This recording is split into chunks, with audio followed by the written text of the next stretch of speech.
ಮಂಗಳೂರಿನಲ್ಲಿರ್ಬೋದು, ಮಂಡ್ಯದಲ್ಲಿ ಮಸೀದಿಯೊಳಗೆ ಕಲ್ಲು ಸ್ಟಾಕ್ ಮಾಡಿ ಇಟ್ಕೊಳ್ಳೋದನ್ನು BJP ಅವರು ಕಲಿಸಿತ್ತು. ಮಸೀದಿ ಒಳಗೆ ನಾವು ಇವತ್ತವರೆಗೂ ತಲೆ ಹಾಕಿಲ್ಲ.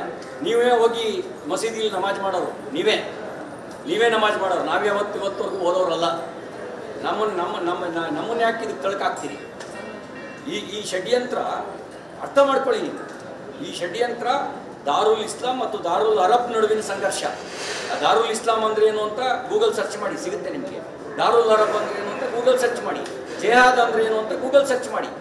ಕಾಫಿರ್ ಅಂದ್ರೆ ಏನು ಅಂತ ಗೂಗಲ್ ಸರ್ಚ್ ಮಾಡಿ, ಸಿಗುತ್ತೆ ನಿಮಗೆ. ಇವತ್ತೇ ನೀವೇನು ಕುರಾನ್ ಪುಸ್ತಕನೇ ಓದಬೇಕಾಗಿಲ್ಲ, ಗೂಗಲ್ ಸರ್ಚ್ ಮಾಡಿದ್ರು ಸಾಕು ನಿಮಗೆ.